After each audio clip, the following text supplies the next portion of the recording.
Fala galera, bom dia, boa tarde, boa noite, seja lá o horário que você esteja assistindo esse vídeo.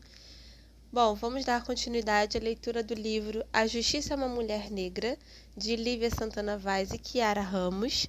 Hoje iniciamos a leitura do segundo girê, que fala sobre a justiça é uma mulher negra, raça e gênero no sistema de justiça brasileiro.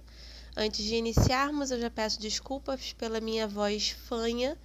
Eu ainda estou me recuperando de uma gripe que me pegou aí esses dias, uma gripe muito forte. Bom, vamos lá. Temos aqui uma imagem bem bonita do livro. E ele começa assim: mais um corpo abandonado, esquecido, maltratado sem razão. Mais um corpo encurralado, espancado, humilhado em razão. Mais um corpo violado, traumatizado, abusado, invadido sem permissão. Mais um corpo assustado, baleado, transpassado sem razão. Existe um povo que anda ferido. Nós somos mais que nossas dores, do que nossas cicatrizes. Nossos passos vêm de longe, de muito distante, de muito antes, moer as dores e transformá-las em justiça. Existe um povo que anda ferido. Você pensa que eu não sei? Acha que eu não vejo, que eu não sinto, que eu não ouço? Pare de se enganar. A justiça é uma mulher negra. A justiça é uma mulher negra. A justiça, uma mulher negra, negra, negra. A justiça é uma mulher negra. Blera Alves, a justiça é uma mulher negra. Afirmar que a justiça é uma mulher negra é confrontar a branquitude e o sexismo que imperam o universo jurídico. Se dizemos que ela é negra, a justiça é porque não é branca e nem masculina. O sistema de justiça pode sê-lo. O direito, forjado na branquitude endocêntrica, pode sê-lo, mas a justiça não. Dizer que a justiça é uma mulher negra e não necessariamente uma jurista negra é também reconhecer a diversidade das mãos negras femininas que buscam e constroem justiça nesse país. Tendo em conta essa perspectiva e após uma profunda imersão em nossas memórias, trajetórias e prospecções de afrofuturo, vamos dedicar esse segundo girê à problematização das questões de raça e gênero na ordem jurídica e no sistema de justiça brasileiros, a partir de uma abordagem histórica e teórico-vivencial. Para tanto, iremos explicitar a seletividade do sistema penal voltado para o controle e punição de corpos negros, revelar o engodo do processo de pseudo-abolição da escravidão e, por fim, demonstrar como o embranquecimento da população foi uma verdadeira política do Estado brasileiro. Abordaremos ainda o racismo, o sexismo institucionais no sistema de justiça e o mito da meritocracia, para, por fim, revelarmos com o uso de ferramentas como contação de histórias e narrativas fundadas em pesquisa empírica,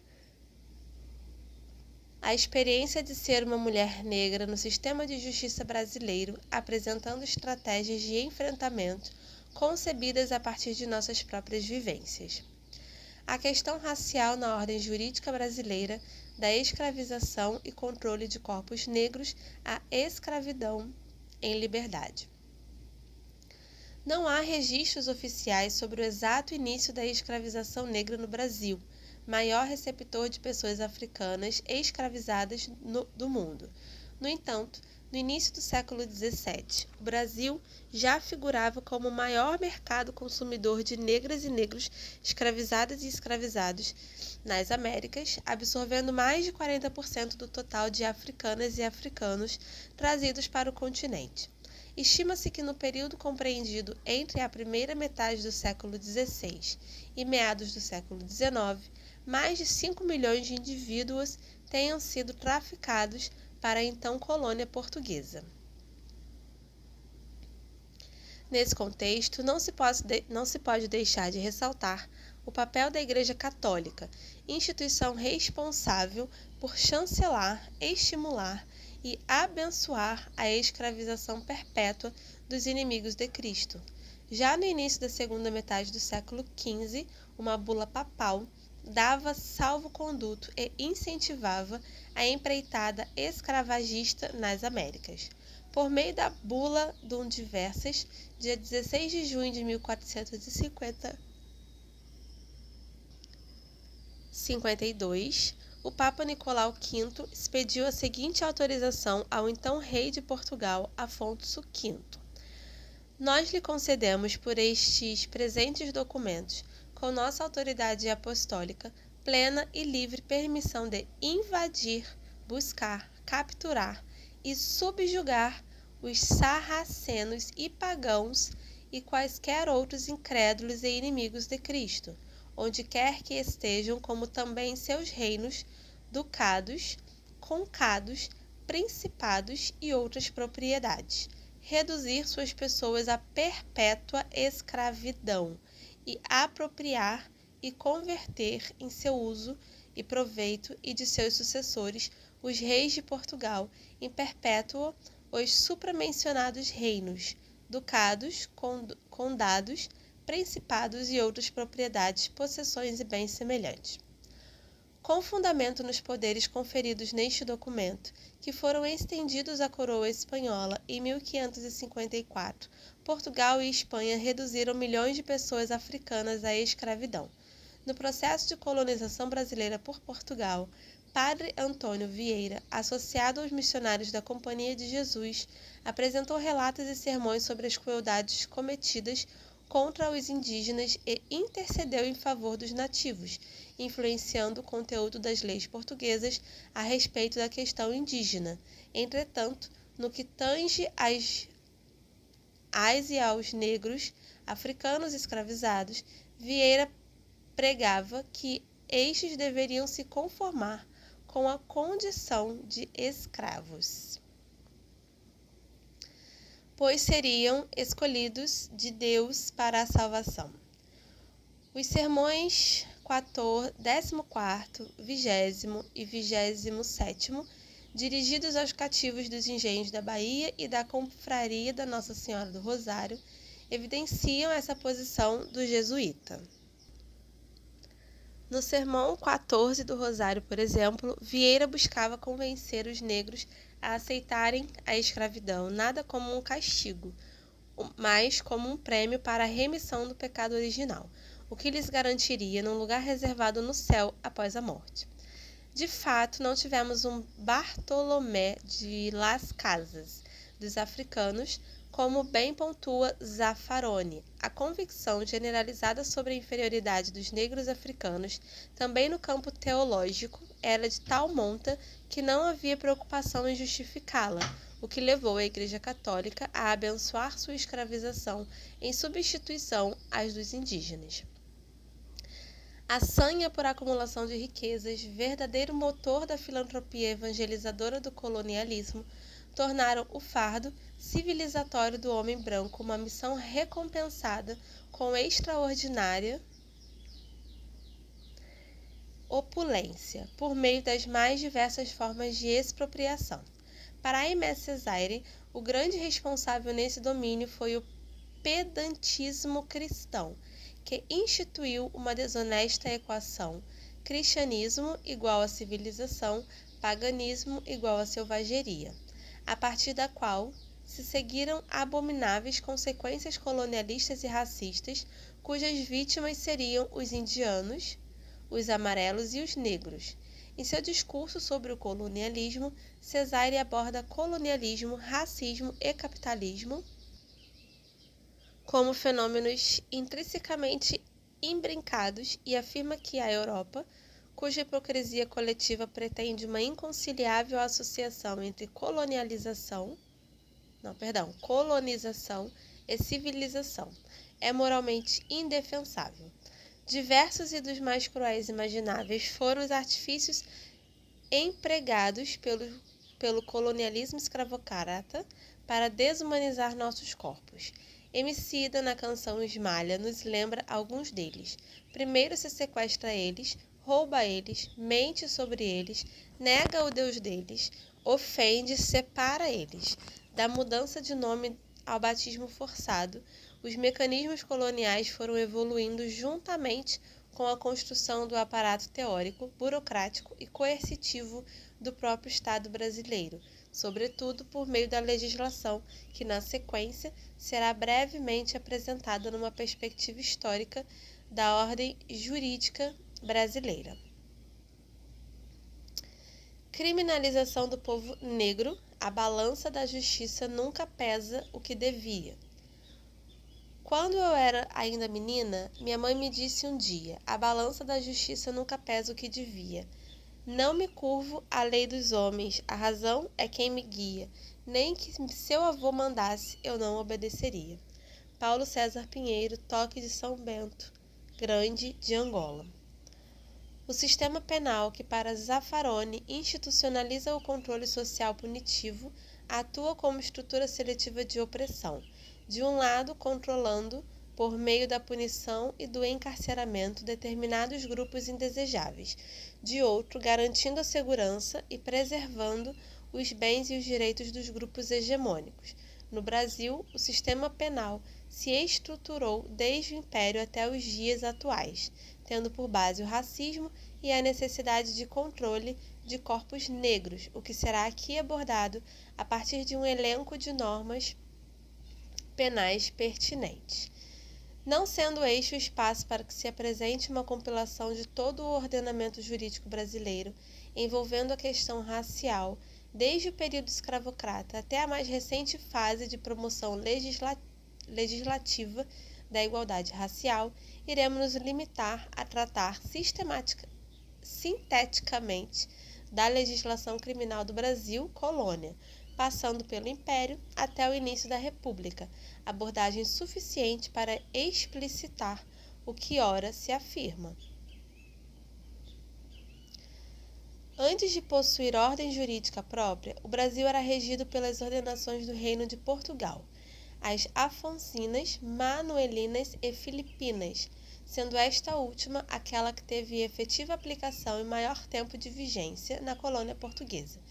Em seu livro quinto, destinado a tratar das normas criminais e processuais criminais, as ordenações filipinas dedicavam alguns títulos às pessoas escravizadas, ora na condição de autoras de crimes, ora na condição de propriedade.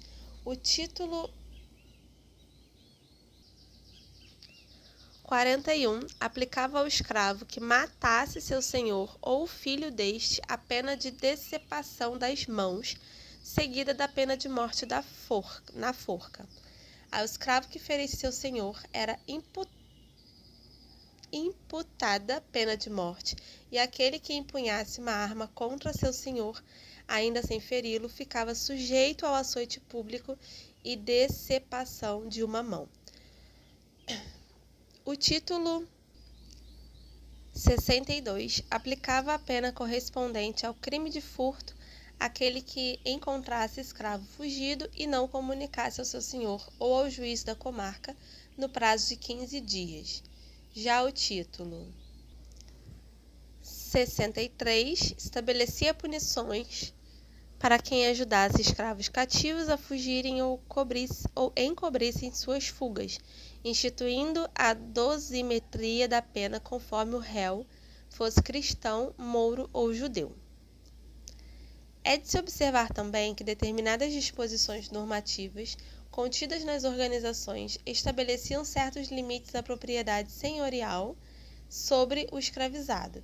Tome-se como exemplo o princípio da prevalência da liberdade sobre normas gerais de direito e ainda a possibilidade, ao menos formalizada na lei, de responsabilização dos senhores por castigos excessivos empregados a seus escravos. No que tange mais especificamente às normas relacionadas à temática religiosa, importa recordar que o Código Filipino, no título 3 do livro 5, criminalizava a feitiçaria, cuja sanção era a pena capital. Com fundamento nesse dispositivo, a Inquisição no Brasil julgou em larga escala pessoas negras e indígenas qualificadas como feiticeiras e curandeiras. O próprio surgimento da Polícia do Império demonstra as raízes escravocratas e a natureza racialmente seletiva das instituições criadas em torno do sistema penal brasileiro. O que atualmente se conhece como Polícia Militar teve sua origem na chegada da família real portuguesa ao Brasil em 1808, acontecimento que levou à criação da Intendência Geral da Polícia da Corte e do Estado do Brasil em 10 de maio do mesmo ano, tendo como principal função a manutenção da segurança e do sossego público. Na sequência, também em decorrência da transferência da família real, foi estabelecida por meio do decreto de 13 de maio de 1809 uma força policial de tempo integral, a Divisão Militar da Guarda Real da Polícia do Rio de Janeiro.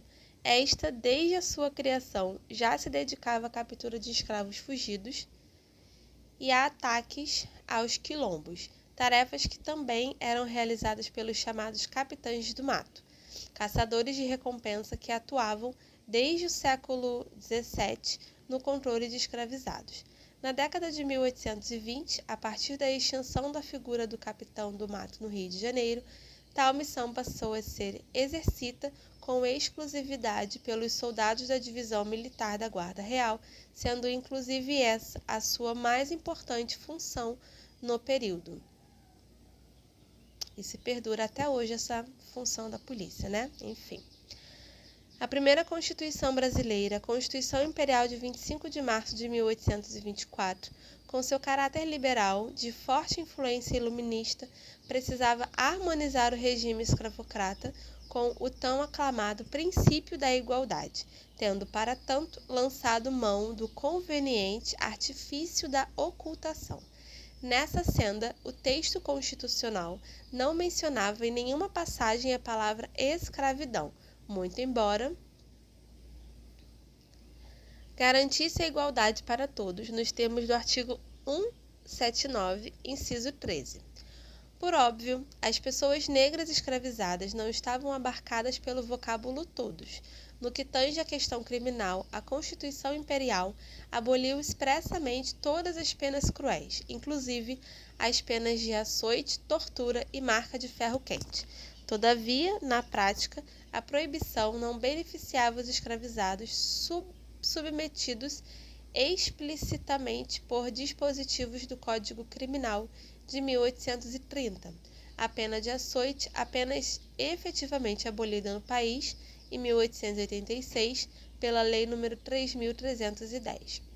O Código Criminal de 1830, que substituiu o livro 5 das Ordenações Filipinas, surgiu justamente nessa atmosfera de influência liberal iluminista, cujas aspirações de humanização das penas não foram suficientes para afastar a necessidade da pena de morte, como mecanismo de controle e punição exemplar de escravizados. Apesar do posicionamento contrário de alguns parlamentares, aprovou-se a emenda que defendia a inclusão da pena de morte sobre os argumentos do seu autor, deputado Rego Barros.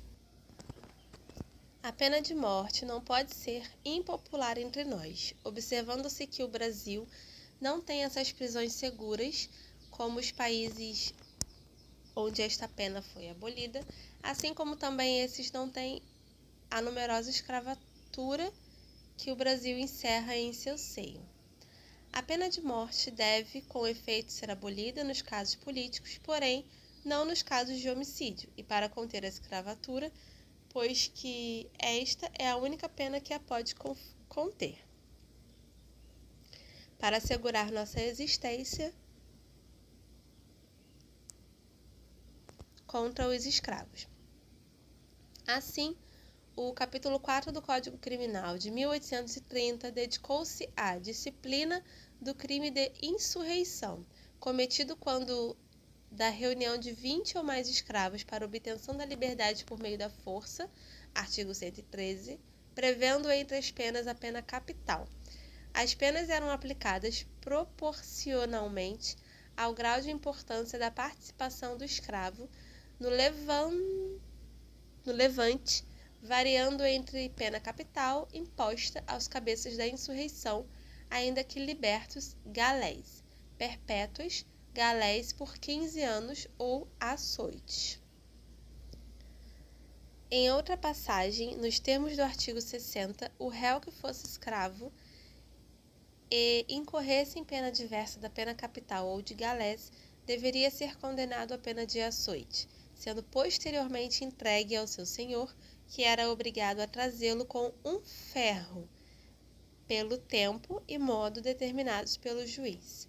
O mesmo dispositivo rezava que o número de açoites seria fixado em sentença, não podendo ultrapassar 50 por dia.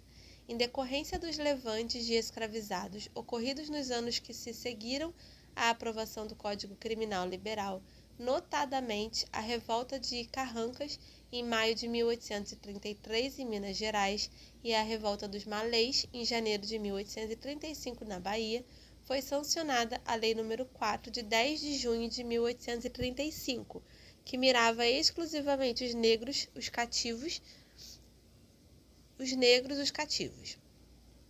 A lei impunha pena de morte aos escravos que matassem, propinassem veneno, ferissem gravemente ou praticassem qualquer outra ofensa física a seu senhor e a sua mulher, ascendente e descendente que com aquele morasse, ao administrador, ao feitor e às suas mulheres, artigo 1º. Dali em diante, a condenação de escravizados pela prática desses crimes tinha força como resultado irrecorrível, cujos horrendos espetáculos ocorriam em praça pública, com a presença de cativos para que a punição fosse exemplar. Também as leis ou códigos de posturas municipais eram repletos de normas de controle da população negra brasileira, reforçando a seletividade racial do sistema penal. Tratava-se de um conjunto de normas baixadas pelas câmaras municipais para a regulação das relações sociais e que deveriam ser obedecidas pelos munícipes. Na ausência de disposições especiais sobre o enquadramento das pessoas escravizadas, em outros textos legislativos, prevaleciam as normas dos códigos de posturas municipais.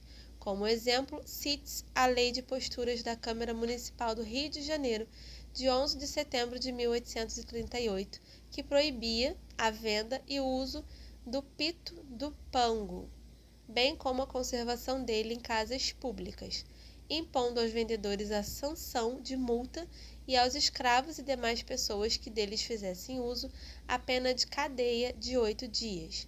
O pito de pango, como se denominava a maconha, que interessante, naquela época, costumava ser utilizado em rituais de religiões de matriz africana, o que ratifica a ideia de que para criminalizar diretamente determinado grupo não é preciso dizê-lo explicitamente no texto legal, basta tipificar condutas próprias desta coletividade de pessoas. É óbvio. Gente, passada. É curioso notar que ao vendedor, hoje traficante no contexto da atual lei de drogas, aquele que lucrava com a venda da substância, aplicava-se mera sanção de multa. Já os escravos e demais pessoas que do fumo fizessem uso, certamente adeptos das religiões afro-brasileiras e afro-indígenas, meros usuários, imputavam-se pena de cadeia, lógico. O Código Criminal de 1830 apenas foi revogado após a proclamação da Primeira República, dando lugar a uma espécie de Código Negro, em pele de republicano. Antes mesmo da promulgação da Constituição Republicana, em 11 de outubro de 1890, por meio do Decreto nº 847, foi promulgado o Código Penal dos Estados Unidos do Brasil, mesmo diante de uma radical mudança no regime jurídico-político do país. Gente, desculpa o barulho, mas o meu gato derrubou um pote aqui de cima da mesa, derramou tudo. Enfim, voltando, mesmo diante de uma radical mudança no regime jurídico-político do país, com a proclamação da República em 15 de novembro de 1889, foi mais urgente aprovar um código criminal do que uma constituição para reger o novo sistema. Essa priorização da legislação criminal revela o ímpeto das elites brasileiras de estabelecer novos mecanismos de controle dos corpos negros indesejáveis, mas agora livres, no período pós-abolição. Com efeito, o Código Criminal de 1890 dedicou um capítulo inteiro para criminalizar os vadios e capoeiras. Não é ocioso lembrar que nesse mesmo histórico, apenas 2 anos após a formalização da abolição da escravatura, tais práticas estavam indiscutivelmente associadas à população negra excluída dos postos de trabalho, pela já iniciada política de subvenção da imigração europeia, e a única a praticar capoeiragem, arte de matriz africana. Ponto. Além disso, o Código imputava responsabilidade criminal a maiores de 9 anos de idade. Política legislativa certamente destinada à população negra marginalizada e não aos filhos dos senhores, óbvio. Dessa maneira, o primeiro Código Criminal republicano deixou evidenciado que a República Brasileira não abriria, como jamais abriu, mão de suas matrizes escravocratas, cultivadas por quase 4 séculos de escravização de pessoas negras. O que houve, na verdade, foi a transmutação das práticas punitivas escravagistas para uma aparência democrática, sem deixar de expor seletivamente corpos negros à violência e controle de um aparato policial e de um sistema de justiça voltados, sobretudo, para uma política criminal anti-negro. É justamente com a República que se dá o início do encarceramento em massa de pessoas negras no Brasil, a partir de um sistema penal responsável por converter as senzalas em prisões com novas formas de escravização dos corpos negros, agora libertos. Note-se que o Código Criminal de 1890, a despeito do seu caráter republicano, previa a pena de prisão com trabalho obrigatório. Simbolicamente, o Estado brasileiro passa a assumir o papel dos senhores de escravizados, colhendo ele próprio diretamente, mas agora em um regime formal de abolição da escravidão, os frutos do trabalho forçado das pessoas encarceradas, majoritariamente ou quase todas negras. É muito pertinente ressaltar como a ordem jurídica oitocentista omitia completamente a figura dos escravizados da legislação civil, reservando, no entanto, lugar cativo para estes na legislação criminal, que após a declaração da abolição converteu-se, como já dito, em verdadeiro código negro, rearticulando mecanismos de definição de crimes e punições conforme a raça. De fato, salvo na legislação criminal, não houve normatização da escravidão. Esta não existia no Brasil das consolidações das leis civis, que se utilizavam da mesma ficção engenhosa aplicada pela Constituição Imperial para evitar macular nossas leis civis com disposições vergonhosas. O início da República pós-abolição coincidia com a propagação, especialmente entre fins do século XIX e começo do século XX, de teses raciais inspiradas no darwinismo social e no evolucionismo, que instituíram uma escala evolutiva da sociedade, na qual pessoas negras ocupariam peremptoriamente, e hoje vê-se inclusive com pretensão de perpetuidade o lugar de subalternidade. No campo da criminologia, Cesare Lombroso, precursor da antropologia criminal, consolidou sua teoria da criminalidade inata baseada em dados antropométricos, a partir de uma extensa pesquisa empírica de traços físicos e mentais de indivíduos presos na Itália no final do século XIX, reunindo um inventário das características dos criminosos, Lombroso definia os estigmas passíveis de determinação do potencial delitivo das pessoas. Para o médico italiano, o caráter hereditário do crime podia ser visto e medido a partir dos estigmas da anatomia do delinquente nato, marcado por um atavismo, traços atávicos simiescos. Gente, isso é muito louco.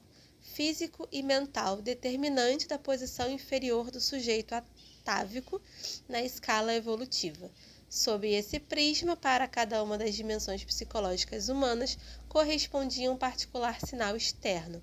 Em Homo Delinquente, de 1876, Lombroso elencava caracteres físicos, fisiológicos e comportamentais típicos do homem delinquente, como mandíbulas grandes, orelhas em forma de alça, arcos superciliares proeminentes, pele mais escura, baixa sensibilidade à dor, o uso de tatuagens e etc., associando-os aos povos tidos como inferiores, negros, ciganos e selvagens americanos. Desse modo, a partir da absorção de uma perspectiva biológica das sociedades humanas, Lombroso transpõe para a criminologia uma teoria dos tipos raciais, identificando os diversos graus de evolução da humanidade, das raças inferiores às raças superiores, numa equivalência entre o tipo criminal e o tipo racial. Sua obra L'uomo bianco e l'uomo di colore configura-se como uma verdadeira teoria geral das sociedades alicerçada na teoria das raças, em que às raças humanas melânicas eram atribuídos vestígios primatas encontrados em macacos. Tudo faz sentido. No Brasil, a teoria racial etiológica de Lombroso encontrou terreno fecundo para a disseminação, ganhando eco em diversas traduções. A exemplo do discurso médico-jurídico de Raimundo Nina Rodrigues, em sua obra As Raças Humanas e a Responsabilidade Penal no Brasil, publicada em 1894. Nina Rodrigues defendia a relativização da responsabilidade penal das raças inferiores, negros, índios e mestiços, atribuindo-as comportamentos criminosos e insanos. Nessa linha de pensamento, para o médico e jurista, somente a psicologia das raças poderia fornecer critérios adequados para a produção das normas jurídicas, que deveriam considerar as diferenças naturais entre as raças humanas e suas respectivas fases de evolução mental. Desse modo, a responsabilização criminal, baseada na vontade livre como fundamento da imputabilidade penal, deveria se adequar às variações evolutivas da mentalidade humana, racialmente determinadas. Por conseguinte, a responsabilidade penal das raças inferiores não poderia ser equiparada à das brancas superiores civilizadas, o que justificaria a existência de códigos penais distintos aplicáveis conforme a raça. Como visto, historicamente, a legislação criminal brasileira se ocupou seletivamente da criminalização do povo negro, o que envolvia não apenas a subjugação e controle de seus corpos, mas também de suas práticas culturais e religiosas. Não foi à toa que as rodas negras, símbolos de nossa força ancestral coletiva, a exemplo da roda de capoeira, da roda de samba e das rodas de religiões afro-brasileiras como o jirê, foram proibidas e duramente reprimidas. A nossa conjunção em torno das rodas era, e ainda é, para as elites brancas, prenúncio da nossa unidade e resistência. É nessas rodas, nas cirandas, nos jirês, que protagonizamos nossa história, que giramos em sentido contracolonial, que mendigamos as opressões. Liberdade para quem? A Lei Áurea e a libertação do homem branco. No dia 14 de maio, eu saí por aí. Não tinha trabalho, nem casa, nem para onde ir. Levando a senzala na alma, eu subi a favela, pensando em um dia descer, mas eu nunca desci. Zanzei, zonzo, em todas as zonas da grande agonia. Um dia com fome, no outro sem o que comer. Sem nome, sem identidade, sem fotografia. O mundo me olhava, mas ninguém queria me ver. No dia 14 de maio, ninguém me deu bola. Eu tive que ser bom de bola para sobreviver. Nenhuma lição, não havia lugar na escola. Pensaram que poderiam me fazer perder. Lazo Matumbi e Jorge Portugal, 14 de maio. A abolição da escravatura no Brasil não deve ser vista como um processo decorrente da benevolência das elites brancas. Essa é a história que nos contam, numa perspectiva romantizada e subvertida pelo olhar do colonizador, e que, não raro, é repetida pelos livros didáticos. Sob outra ótica, o fim da escravidão resultou de um longo processo de luta e resistência do povo negro, que lançou mão das mais diversas estratégias envolvendo fugas em massa, insurreições, formação de quilombos, queimas de engenhos e fazendas, envenenamento de senhores e até mesmo suicídio, somado ao movimento abolicionista, ainda que conservador e ligado aos interesses político-econômicos das elites, além da pressão internacional sofrida pelo Império Brasileiro. Último país do Ocidente a abolir a escravidão, o Brasil adiou ao máximo a formalização da abolição por meio de leis supostamente abolicionistas, que, na verdade, amenizavam as pressões para a emancipação, ao tempo em que garantiam a continuidade da lucrativa exploração da mão de obra dos escravizados. A pressão britânica pelo livre mercado impulsionava o processo de extinção do tráfico negreiro e do regime escravocrata, tendo resultado em 23 de novembro de 1826 na assinatura de uma convenção entre Inglaterra e Brasil, com o objetivo declarado de extinção, no prazo máximo de 3 anos, do comércio de escravizados vindos da costa africana. A ratificação do tratado, por meio do qual o Império também reconheceu a legalidade da perseguição britânica ao tráfico, impulsionou a promulgação da Lei Diogo Feijó, datada de 7 de novembro de 1831. A lei declarava livres todos os escravos vindos de fora do Império, impondo penas aos importadores. A sanção imposta aos importadores era a pena corporal definida no artigo 179 do Código Criminal, cumulada com multa de 200 mil réis por escravo e ainda com o pagamento das despesas de reexportação do escravo para qualquer parte da África. A lei não teve efetiva aplicação, o que lhe rendeu o apelido de Lei para Inglês Ver. Apesar da ineficácia da Lei Diogo Feijó em termos amplos, seus dispositivos serviram pontualmente como argumento para o reconhecimento judicial da liberdade de cativos escravizados ilegalmente após 7 de novembro de 1831. Luiz Gama, atuando em ações de liberdade, chegou a conseguir a libertação de centenas de pessoas negras por meio de testemunhas e documentos que comprovavam que estas haviam desembarcado em portos brasileiros sob a vigência da referida lei. Com a expansão dos cafezais e a crescente necessidade de novas peças para o trabalho nas lavouras, ao invés de diminuir o tráfico, aumentou. Em resposta, a Inglaterra endureceu a repressão, aprovando, em 8 de agosto de 1845, por meio do seu parlamento, a Lei Bill Aberdeen, que conferia à Marinha Britânica o direito de aprisionar qualquer navio negreiro, obrigando os traficantes a responderem perante o almirantado ou qualquer tribunal do vice-almirantado dos domínios ingleses. Apenas em 4 de setembro de 1850, a Lei nº 581, conhecida como Lei Eusébio de Queiroz, fazendo expressa referência à Lei Diogo Feijó, determinou o fim do tráfico negreiro intercontinental.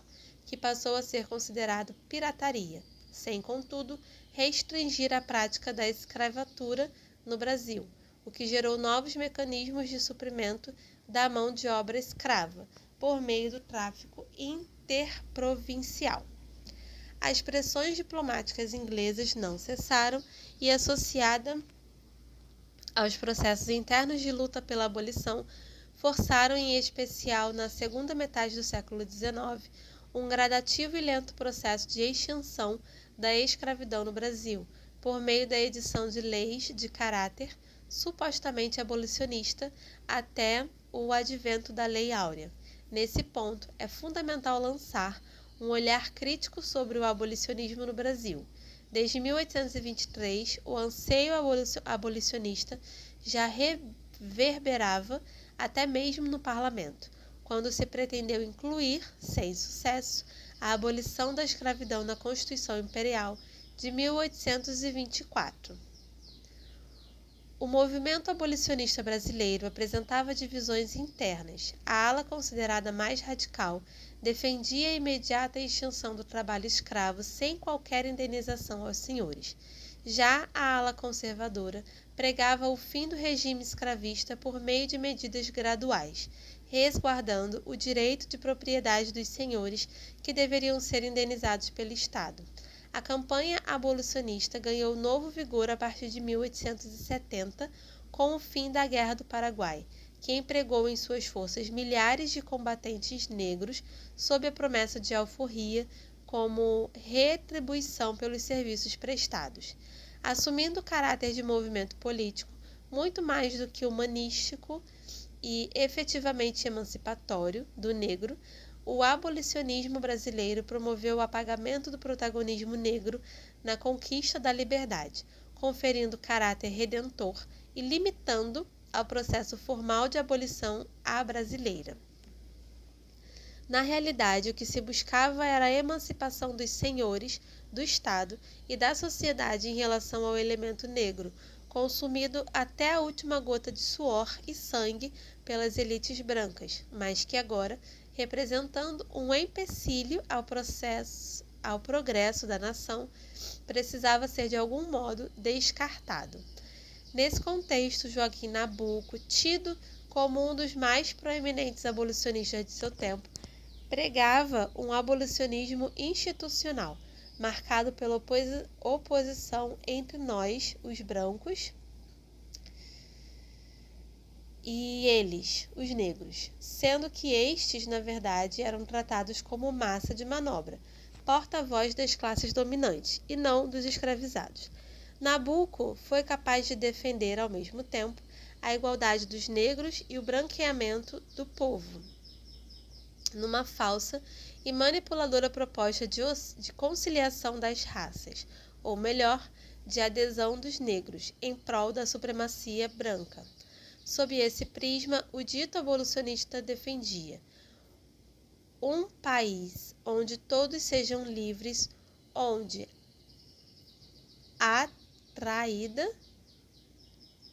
atraída pela franqueza das nossas instituições e pela liberdade do nosso regime, a imigração europeia traga sem cessar para os trópicos uma corrente de sangue caucásico vivaz, enérgico e sadio, que possamos absorver sem perigo.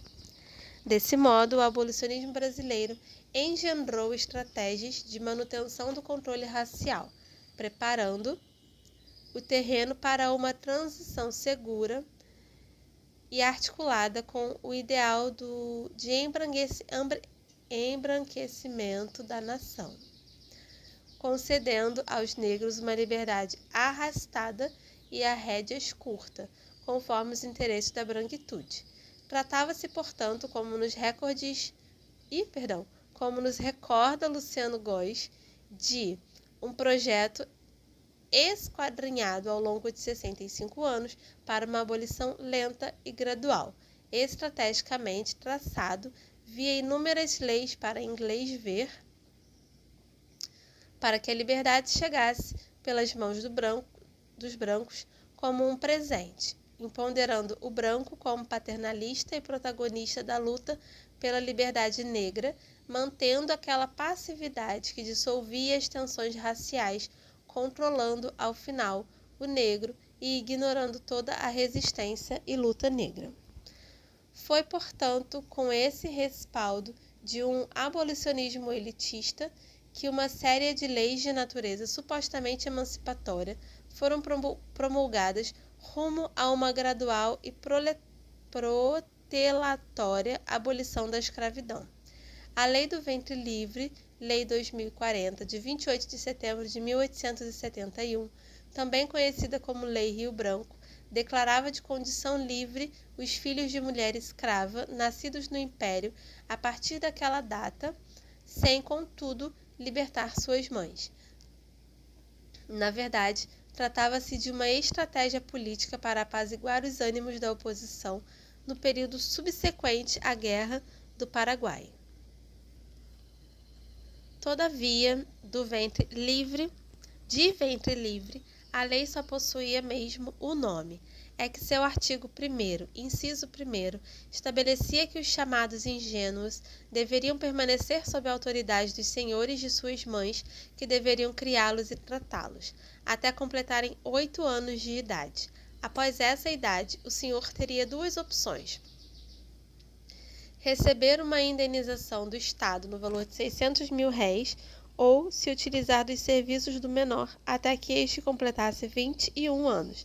Na primeira hipótese, as crianças deveriam ser entregues pelo governo a associações por ele autorizadas, que também adquiriam direito aos serviços gratuitos dos menores até completarem 21 anos. Desse modo, nota-se que, na realidade, apesar do título da lei, os ventres das mulheres escravas e seus frutos não eram livres, uma vez que até mesmo direito à indenização, paga pelo Estado ou pelo próprio ingênuo, por meio de 13 anos de trabalho escravo, era legalmente conferido aos senhores. Se de fato fossem livres, os nasciturros negros não haveriam razão para indenizar os senhores pela perda de uma propriedade que não lhes pertencia. A Lei nº 2040 também instituiu os fundos de emancipação que, nos termos estabelecidos no artigo 3º, possibilitavam anualmente a libertação de escravos. A estes, a lei conferia ainda a possibilidade de formação de pecúlio para a compra de sua liberdade, passando a ser reconhecido o seu direito à alforria se obtivesse recursos suficientes para indenizar o seu senhor, mediante o pagamento de quantia correspondente ao preço de sua avaliação. Outra hipótese de concessão de liberdade instaurada por meio da Lei do Ventre Livre era a ausência de matrícula da pessoa escravizada, tornada obrigatório pelo artigo 8º, e sem a qual, após o prazo de 1 ano, o cativo seria considerado liberto. Sidney Chalabi afirma que o teor da Lei de 28 de setembro de 1871 consolidou o reconhecimento legal de uma série de direitos que os escravizados já tinham adquirido pelos costumes, mas também de outras garantias fruto das lutas dos negros.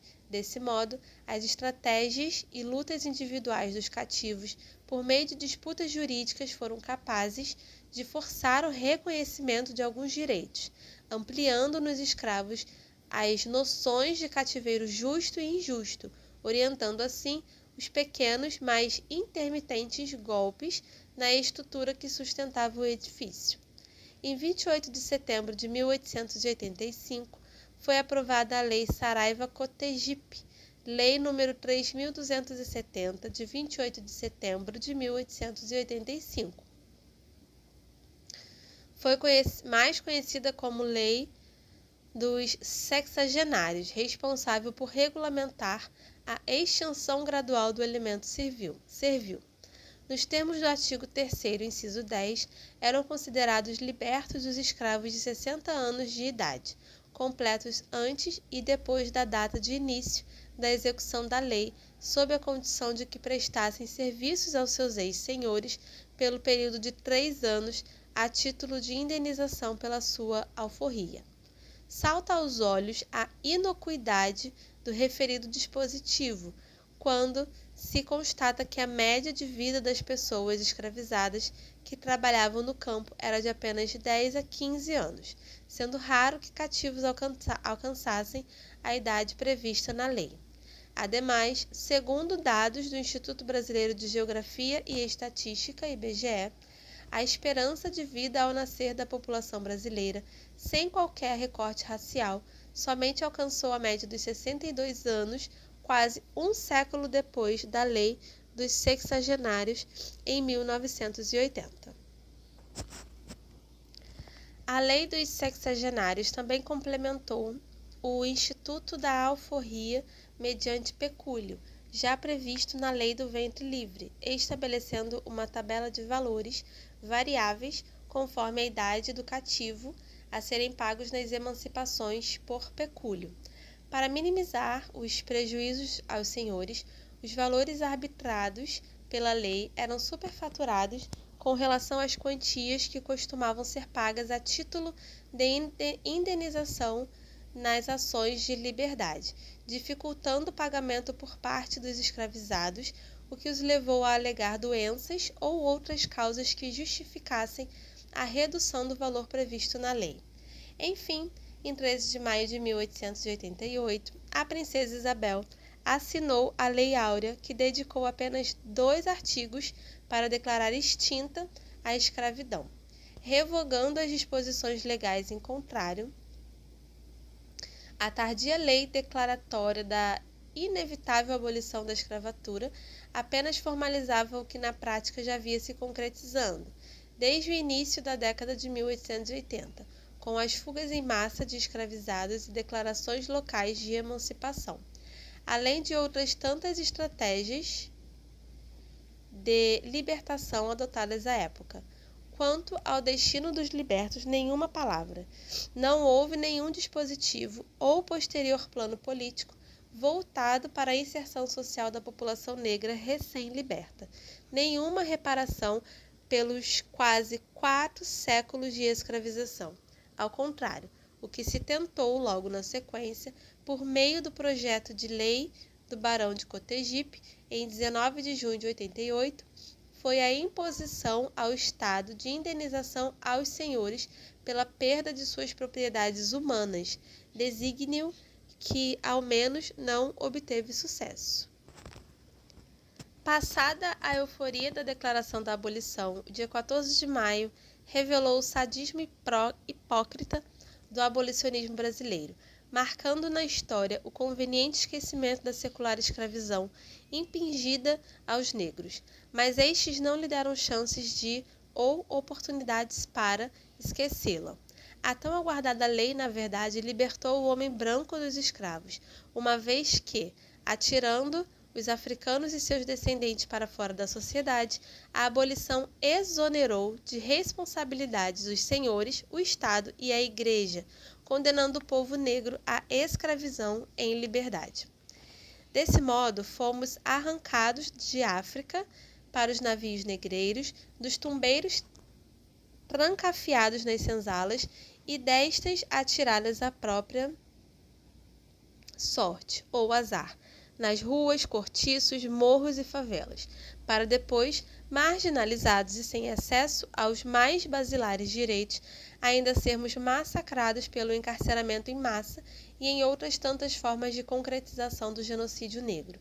O hino da Proclamação da República, adotado por decreto em 20 de janeiro de 1890, não podendo apagar da história essa mazela, registrava o desejo de amnésia coletiva em relação à grande agonia dos negros livres, entoando: nós nem cremos que escravos outrora tenha havido em tão nobre país. Nascida de um golpe de Estado, a nova República Velha clama que as asas da liberdade se abram sobre seus cidadãos, todos iguais, dando início, assim, à bem-sucedida política de silenciamento sobre as desigualdades raciais no Brasil, reforçada pelo mito da democracia racial. E é isso, galera. Essa foi a primeira parte do segundo girê. A segunda parte a gente começa aqui, a política do branqueamento e a conveniência da ascendência europeia. Eu espero vocês no próximo vídeo, espero que vocês tenham gostado desse e dos outros. E um beijão e até lá. Tchau, tchau.